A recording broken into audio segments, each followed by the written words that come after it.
In the very, very beginning, before there was anything we could see, there was just quiet and darkness.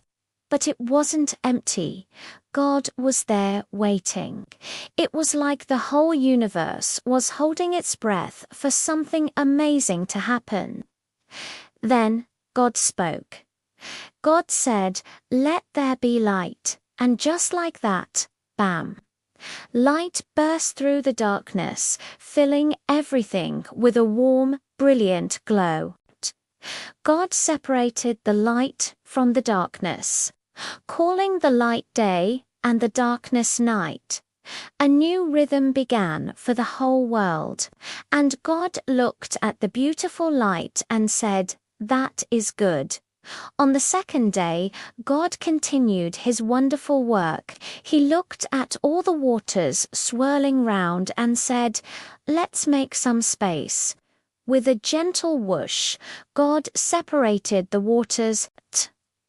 Some stayed below, and some were lifted high up, creating a great big space in between. He called this space the sky. It was a wide open, beautiful blue canvas, ready for clouds to puff into place like soft cotton balls. And God saw the brand new sky, and he said, "That is good."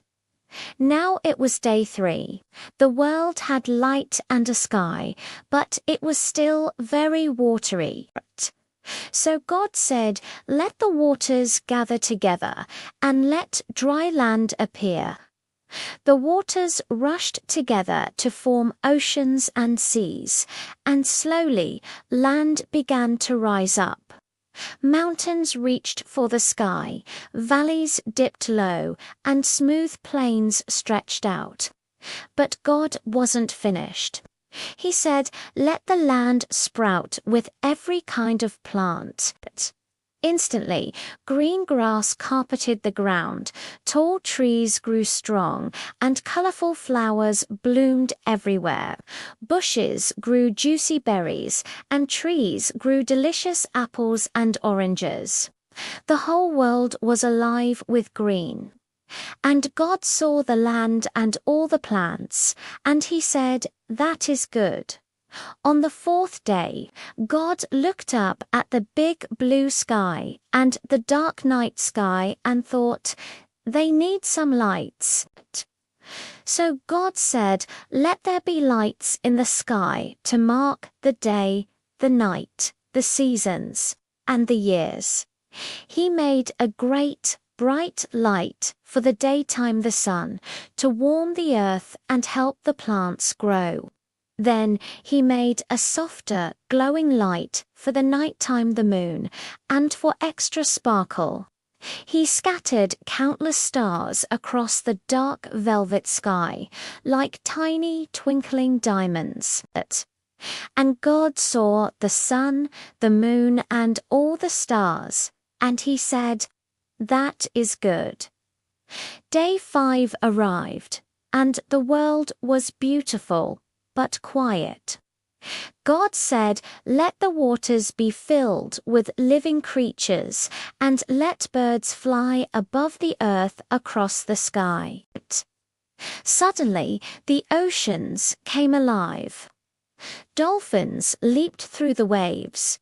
Giant whales sang deep in the ocean, and tiny, colorful fish darted through coral reefs. At the same time, the skies filled with sound. Eagles soared high above the mountains. Tiny hummingbirds zipped from flower to flower, and flocks of parrots painted the air with color. God blessed them, saying, "Have lots of babies and fill the waters and the skies." And God saw all the swimming and flying creatures, and he said, "That is good." On the 6th day, God looked at the dry land and said, "Let the land be filled with animals." And the land came alive. Strong lions began to prowl.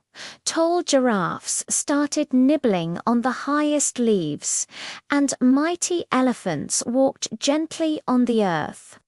There were speedy cheetahs, bouncy kangaroos, and playful monkeys swinging from trees.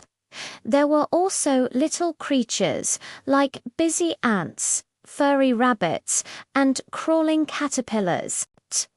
The whole land was bustling with life, and God saw all the animals, and he said, "That is good." But God had one more very special thing to create on day 6. He said, "Let us make people in our own image to be like us." And so God created people. He made them to love, to create, to laugh, and to take care of the beautiful world he had just made. He blessed them and said, "Look after my world. Care for the plants and the animals. Fill the earth with love and goodness." And God looked at everything he had made, especially the people, and this time he said, "It is very good." Finally, the 7th day came. The whole world was finished and it was perfect. Everything was bright and beautiful and full of life. So on this day, God didn't create anything new. Instead, he rested. He enjoyed everything he had made. He blessed the 7th day and made it a special day for rest, a gift for everyone to take a break, to enjoy the beautiful world, and to remember all the wonderful things God has done. A day to just be thankful, and it was very, very good. Thank you for watching with us. Don't forget to follow 4 more wonderful stories.